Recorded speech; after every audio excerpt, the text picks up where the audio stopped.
Day, welcome to Weekend Edition. I'm Sabrina Salas-Matanani. Glad you could join us for our special coverage of Typhoon Vongfong.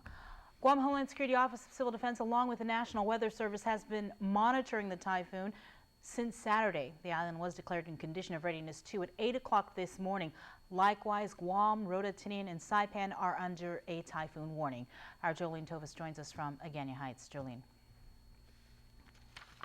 I'm Jolene Tovis, and I'm here at the Civil Defense Office with the Joint Information Center's D. Cruz. D, can you provide us an update on the latest for Typhoon Vongfong? Sure. As of 4 p.m. today, Typhoon Vongfong is about 330 miles east-southeast of Guam. It's picked up some speed, so it's moving between 18 and 20 miles per hour toward the northwest. So right now we projected it to be a little bit north of Rota.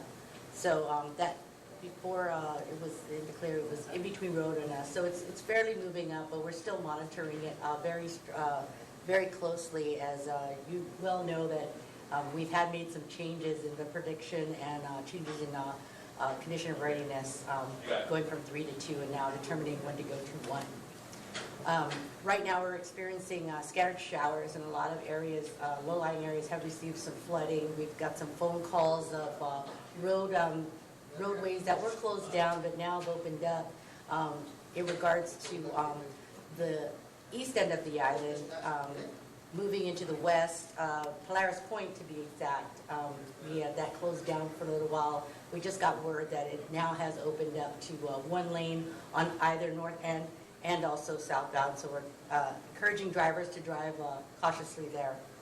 Flash flood advisory was set out earlier today, and then also we're informing the public in the latest press release about power outages, where to report, what to expect during the storm, so be on the lookout for the next release. But as of right now, all Gov Guam agencies are working around the clock. I'm gearing up for Condition of Readiness 1 when Governor Gov Calvo and Brigadier General Top decides when to make that decision.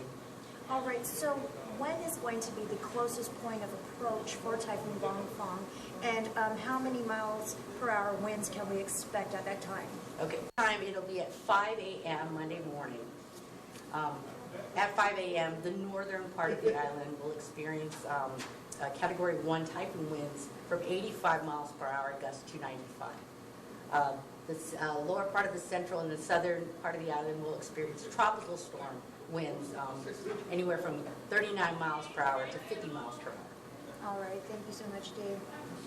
Remember, for your latest updates on Typhoon Vongfong, tune into the KUAM stations. Reporting from the Joint Information Center, I'm Jolene Tovis.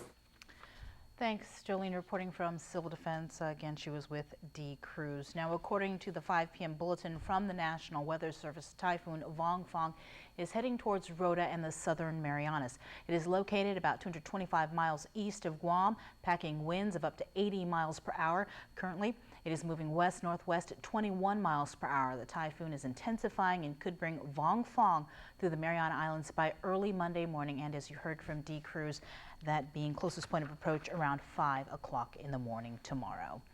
Residents throughout Guam began putting up their storm shutters and preparing for Typhoon Vongfong's closest point of approach. Likewise, Governor Calvo began touring the island to check on residents on how they were preparing. He also toured the storm shelter at Machinau Elementary and flooding along Marine Corps Drive near Polaris. With the storm likely to pass early Monday morning, Governor Calvo plans to place the island in Condition of Readiness 1. He told us that could happen possibly at the top of the hour. I fully anticipate early evening. We're looking at 7 o'clock.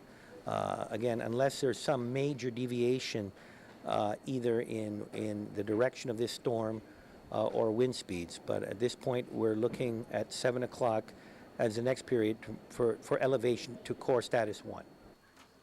Now, when Condition of Readiness 1 is declared, it means that residents are asked to stay indoors and off of roadways, except in cases of emergencies. All families and shelters are advised to remain at shelters until the all clear is given. Again, Governor Calvo expected to make that declaration at 7 o'clock this evening. Stay tuned to the stations of KUAM for the very latest. That, of course, is I-94 FM ISLA 63 AM, TV8, TV11, as well as all of KUAM's social media properties on Twitter, Instagram, as well as Facebook. If you haven't started preparing, what are you waiting for? Here's what you should do if you haven't done so already. Prepare your house by putting up your windows and shutters.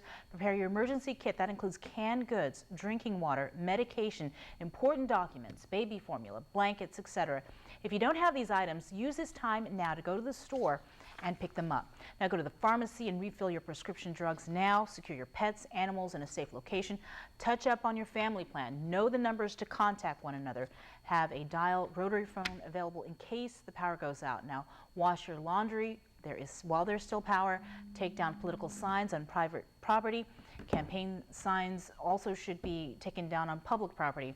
Fill up your water tanks, your 55-gallon drum or plastic containers with just-in-case water supply, as well as make sure to gas your vehicles. And, of course, if you need a safe place to ride out the typhoon, at 2 o'clock this afternoon, the Department of Education opened several designated storm shelters.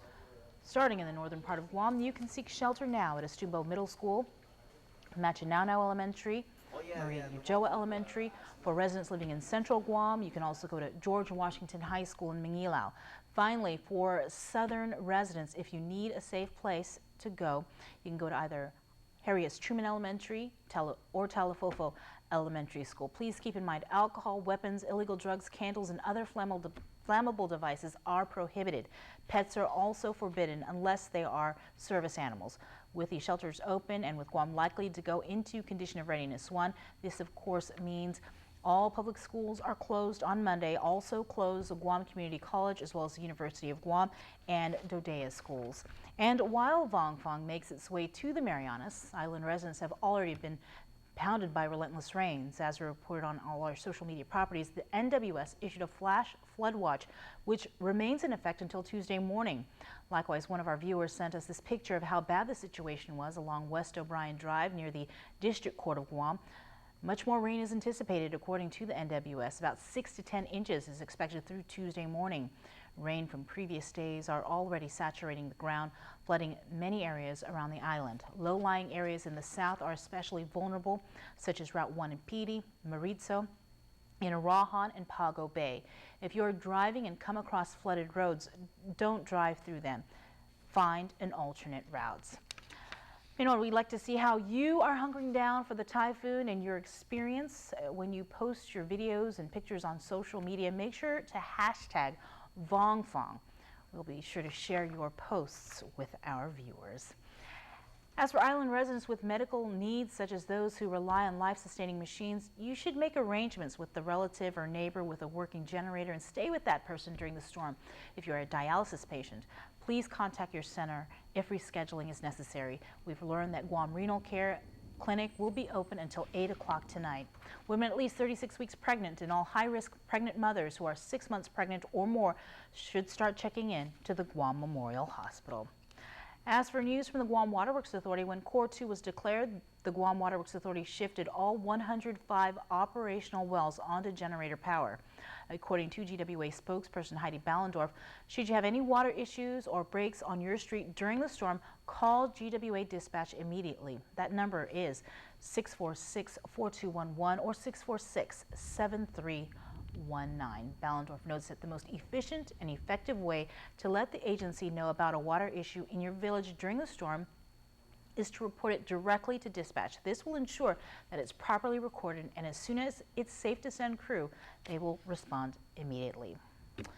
If you have travel plans or are waiting for a family or friend to arrive, all United Airlines flights that were scheduled to depart from or arrive at the Guam International Airport have been canceled as a result of the typhoon. In lieu of flight UA 200 from Guam to Honolulu, which was scheduled to depart Monday, flight UA 2063 to Hawaii will now depart at 10 o'clock. Meantime, as for Cape Air United Express, it has canceled all flights scheduled to depart from Guam, Saipan, and Rota Monday. Normal operations are expected to resume Tuesday. In other news, according to the